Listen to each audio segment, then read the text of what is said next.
జ్ఞానులారా ప్రణామములు, సుఖాసీనులు కండు.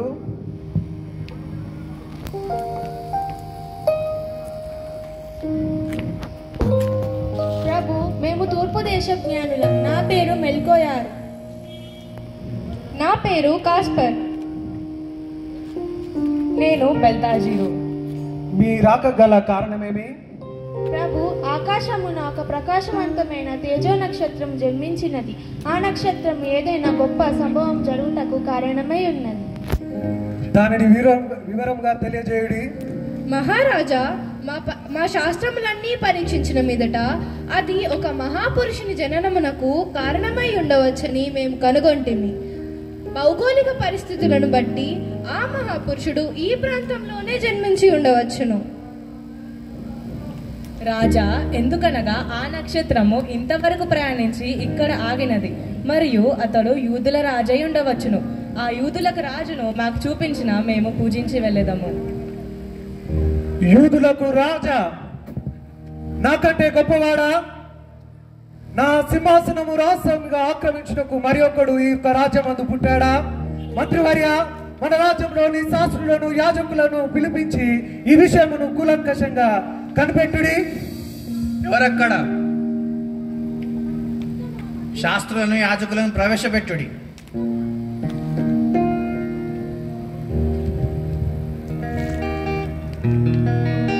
రారండో శాస్త్రులారా, రాజు రమ్మంటున్నాడు.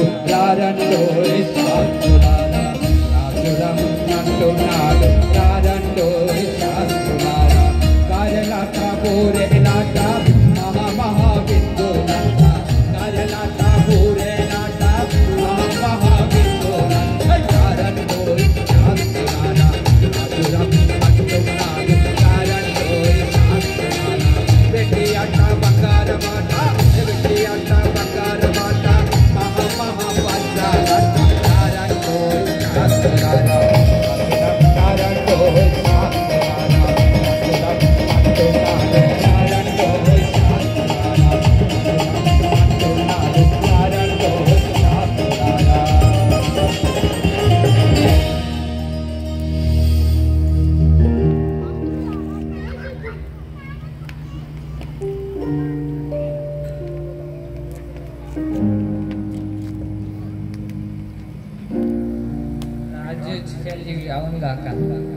శాస్త్రులారా,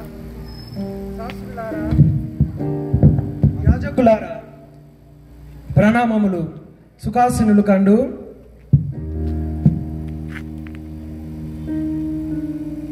శాస్త్రులారా యాజకులారా, ఈ యొక్క జ్ఞానులకు జ్ఞానమును బోధించుడి.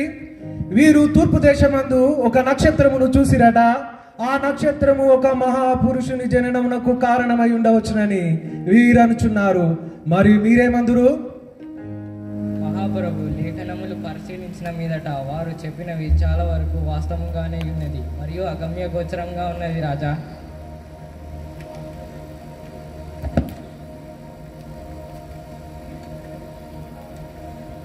మహాప్రభు, ప్రాచీన గ్రంథంలో ఇలా వ్రాయబడి ఉన్నది.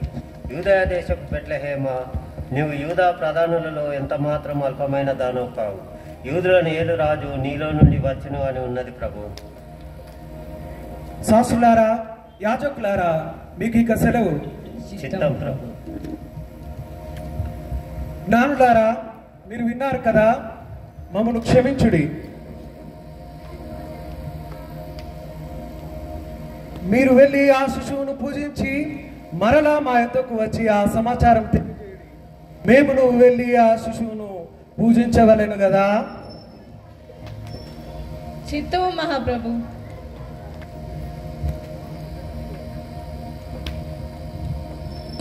మహారాజా, నాకును సెలవేమో.